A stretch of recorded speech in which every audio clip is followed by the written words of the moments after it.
కూటమి ప్రభుత్వానికి 164 సీట్లు ఇచ్చి ఈ రాష్ట్ర ప్రజలు చంద్రబాబు నాయుడు గారిని ముఖ్యమంత్రిగా కూర్చోబెట్టారు. చంద్రబాబు నాయుడు గారి పరిపాలన విధానం నచ్చి చాలామంది రాష్ట్ర వ్యాప్తంగా చాలామంది గత జగన్మోహన్ రెడ్డి పరిపాలనను చూశారు, చంద్రబాబు నాయుడు గారి పరిపాలనను చూసి చంద్రబాబు నాయుడు గారు పరిపాలన బాగుంది, అందరినీ సమానంగా చూస్తున్నారు, పేదవాళ్లకు బడుగు బలహీన వర్గాలకు సంక్షేమ పథకాలు ఇచ్చి ఆదుకుంటున్నారు, ఇల్లు ఇస్తున్నారు, మంచినీళ్ళు ఇస్తున్నారు, రోడ్లు ఇస్తున్నారు, సీసీ రోడ్లు ఇస్తున్నారు, అన్నీ ఇచ్చి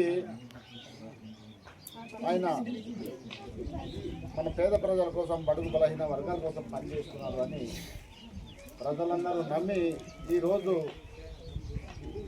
ఏ ప్రభుత్వం అధికారంలో ఉంటే ఆ ప్రభుత్వం దగ్గరికి వెళ్ళి ఒక మంచి పరిపాలన దగ్గరికి వెళ్తే మాకు కూడా మంచి జరుగుతుంది అని చాలా రాష్ట్ర వ్యాప్తంగా చాలా గ్రామంలో ప్రజలందరూ తెలుగుదేశం పార్టీ వైపు వలస వచ్చినట్టు వస్తున్నారు. ఎందుకంటే ఆయన చంద్రబాబు నాయుడు గారు పరిపాలన చూస్తున్నారు కాబట్టి అతన్ని ఆదరిస్తున్నారు, అతన్ని అభిమానిస్తున్నారు. అది చూసి తెలుగుదేశం పార్టీ వైపు ఇవాళ అభిమానంతో వస్తున్నారు.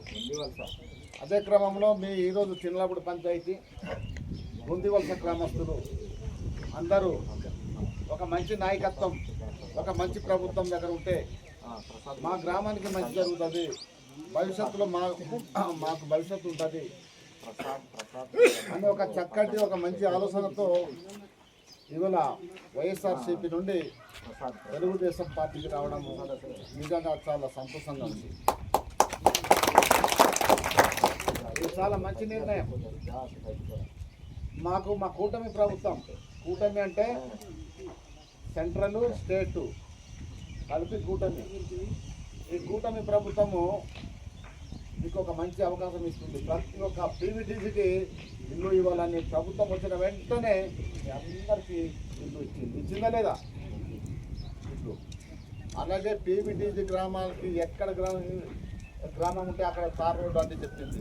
ఆల్రెడీ మీకు తార్ రోడ్డు ఉంది కాబట్టి తార్ రోడ్డు రాలేదు, లేదంటే కొత్తగా మీకు తార్ రోడ్డు రావాల్సింది. మంచినీళ్ళు ఇవ్వాలి, మంచినీళ్ళు మీ గ్రామానికి మంచినీళ్ళు సమస్య లేదు కాబట్టి ఏమైనా ఉందా సమస్యలు?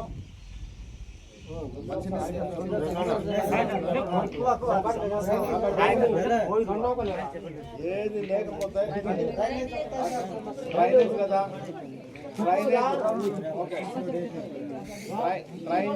డ్రైనేజ్ భవిష్యత్తులో డ్రైనేజ్ ఖచ్చితంగా మీకు ఏర్పాటు చేసే బాధ్యత మేము తీసుకుంటాం.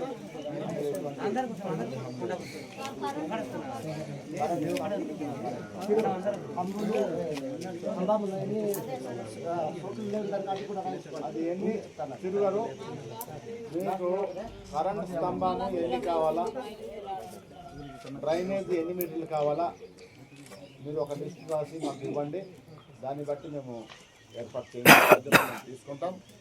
అలాగే ఇక్కడ ఎక్కువగా మన శ్యామ్ గారు గొంతివలస వాళ్ళు మన పార్టీకి రావడానికి సిద్ధంగా ఉన్నారు, వాళ్ళతో మాట్లాడి ఉన్నాను. వాళ్ళు మన ప్రభుత్వం మీద ఆకర్షితులు అవుతున్నారు, చంద్రబాబు నాయుడు గారు పరిపాలన మీద ఆకర్షితులు అవుతున్నారు. చేర్పించుకుందాం మాయా అని చెప్తే సరే చేర్పించుకుందామని నేను కూడా చెప్పడం జరిగింది. మీ గ్రామం చేర్పుకి ప్రధానంగా మనం చాలా కృషి చేశారు. అలాగే మిగతా గ్రామం నుండి ఎక్కడైనా దొరవలస నుండి రామారావు గారు కూడా ఒక మంచి నిర్ణయం తీసుకున్నారు. గత ప్రభుత్వంలో ప్రధానంగా ఆయన కష్టపడి పనిచేశారు, కానీ ఎటువంటి ప్రాధాన్యత లేదు. వాళ్ళ గ్రామానికి కావాల్సినటువంటి మౌలిక సదుపాయం కూడా గత ప్రభుత్వం కల్పించలేదు. అలాగే నమ్ముకున్నటువంటి కార్యకర్తలు కూడా ఎటువంటి అవకాశం లేకుండా చేశారు. కాబట్టి జగన్మోహన్ రెడ్డి ప్రభుత్వంలో నాకు ఎటువంటి అవకాశం అంటే ఏ అవకాశం కూడా మా గ్రామానికి కానీ ఆయనకి కానీ ఎటువంటి అవకాశం లేదు. ఈ కూటమి ప్రభుత్వంలో కార్యకర్తలకు ఒక ఆదరణ, గ్రామాలకి మౌలిక సదుపాయాలు కల్పిస్తున్నారు. కాబట్టి ఇలాంటి ప్రభుత్వం ఇలాంటి పార్టీలో ఉంటే భవిష్యత్తులో కొద్దిగా బాగుంటుంది అని ఒక మంచి నిర్ణయం తీసుకొని ఇవాళ మన పార్టీకి ఆయన వస్తున్నారు. చాలా సంతోషం. వేరవలస ప్రజలు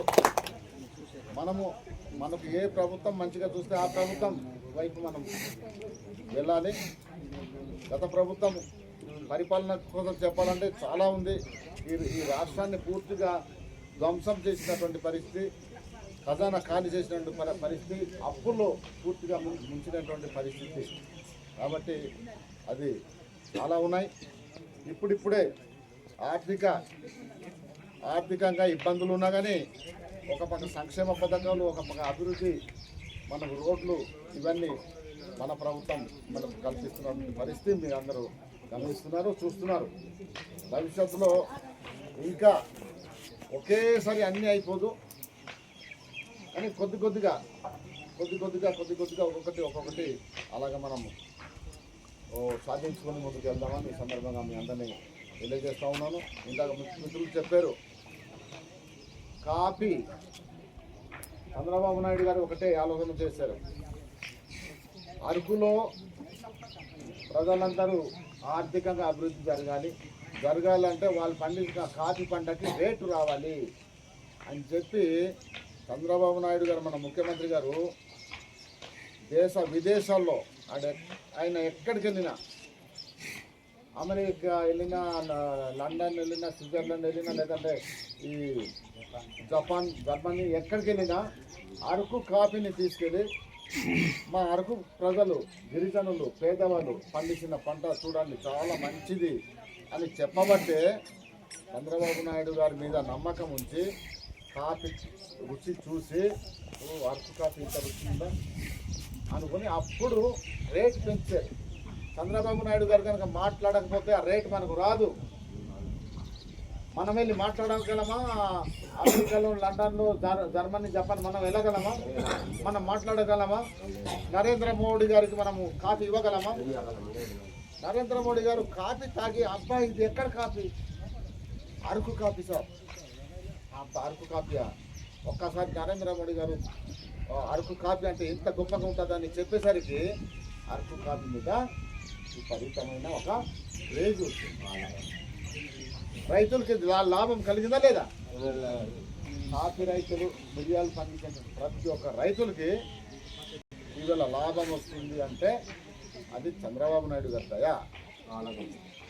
ఆయన చంద్రబాబు నాయుడు గారు మన మీద పెట్టినట్టు అంటే రైతులకి చేయాలి, ఆర్థికంగా అభివృద్ధి చేయాలి అని మన మీద ఆయన ఒక రకం చెప్పాలంటే ఆయన పెట్టిన భిక్ష లాంటిది అన్నమాట.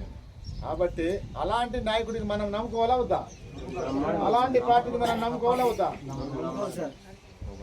జగన్మోహన్ రెడ్డి ముఖ్యమంత్రిగా 5 సంవత్సరాలు చేశారు. ఎప్పుడు ఆయన అరకు కోసం మాట్లాడా? అరకు ప్రజల కోసం మాట్లాడారా? కాఫీ కోసం మాట్లాడారా? మన రేటు కోసం మాట్లాడారా? దేనికోసం మాట్లాడలేదు. కాబట్టి కూటమి ప్రభుత్వం ఫస్ట్ ఆలోచన పీటీజీల కోసం చేస్తున్నారు. కూటమి ప్రభుత్వము మొదటి ఆలోచన పీవీటీజీకే. ఏదైనా పీవీటీజీలకి అందుతున్నాయి లేదా, పీవీటీజీకి ఇంకా ఏం చేయాలి, ఇంకా ఏమేమి చేయాలి అనేది పూర్తిగా వ్యూహారచన చేస్తున్నారు. ఫస్ట్ పీవీటీజీలకే. ఇంతమంది ట్రైబల్స్ ఉన్నా ట్రైబల్స్కి తర్వాత, గిరిజనులకి తర్వాత ముందు పీవీటీజీలకి ఇవ్వాలి అని ఆలోచన చేస్తున్న ప్రభుత్వం కూటమి ప్రభుత్వం, చంద్రబాబు నాయుడు గారి నాయకత్వం. కాబట్టి ఫస్ట్ మీరు మీ మీద నమ్మకం మన నాయకులు ఉంచారు కాబట్టి మీరు అదే నమ్మకంతో పీవీటీజీలందరూ తెలుగుదేశం పార్టీలో ఉంటే బాగుంటుంది. ఎందుకంటే మీకోసం మంచిగా ఆలోచన చేస్తున్నారు మన నాయకులు. మీరేమో పక్క నాయకులకి దగ్గరికి వెళ్తే అది అర్థం ఉండదు. కాబట్టి భవిష్యత్తులో పీవీటీజీకి ఏమేమి కావాలనేది అవి అన్నీ వస్తాయి. ప్రభుత్వానికి మీద చంద్రబాబు నాయుడు గారి మీద నమ్మకం ఉంచండి. ఇంకొక మాట, మేము పంచాయతీ ఎలక్షన్లు మే నెలలోనే ఎప్పుడు అవుతాయి, ఇంకో 4-5 నెలలు ఉన్నాయి. మన పార్టీ తరఫున ఎవరికి మేము బొట్టు పెట్టి ఇదిగో మన పార్టీ తరఫున సర్పంచ్ క్యాండిడేట్ ఇతను అని చెప్తే మీరు తప్పకుండా అతన్ని గెలిపించి మా చేతికి పెట్టండి. మిగతా కార్యక్రమాలు మిగతా అభివృద్ధి ఎలా జరుగుతుందో అది మేము చూసుకుంటాం. కాబట్టి మీ నుండి కూడా మాకు సపోర్ట్ కావాలి. గొందిగూడని మేము నమ్ముకున్నాం. గొందిగూడ వాళ్ళు మాకు ఒక సర్పంచ్ గెలిపించి మా చేతికి పెట్టారని మేము కూడా ఆనందం పొందాలి వద్దాం. మేము ఆనందం పొందితే కదా మీకు ఏమన్నా గొందిగూడకి అడిగిన వెంటనే గొందిగూడకి ఇస్తాం, అవును కదా. కాబట్టి ఇక నుండి మనమందరూ ఒక పార్టీగా కలిసిమెలిసి ఉందాం. మీరందరూ ఒక మంచి అభిప్రాయంతో ఒక మంచి ఆలోచనతో మన కూటమి ప్రభుత్వం మన తెలుగుదేశం పార్టీకి వస్తున్నందుకు మరొకసారి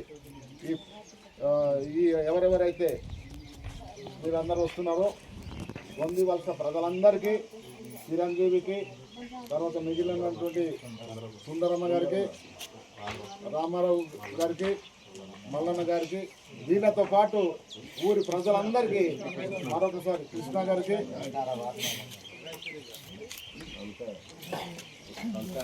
సింహాద్రి గారికి, గుమ్మడి రామన్న గారికి, ముసురి అప్పన్న గారికి, తామల దేవన్న గారికి, సోబోయి పోలన్న గారికి, జిల్లా పరశురామ గారికి, పొట్టంగి దామోదర్ గారికి, పొట్టంగి పరశురామ గారికి, వీళ్ళతో పాటు ఊరి ప్రజలందరికీ పేరు పేరున్న ధన్యవాదాలు.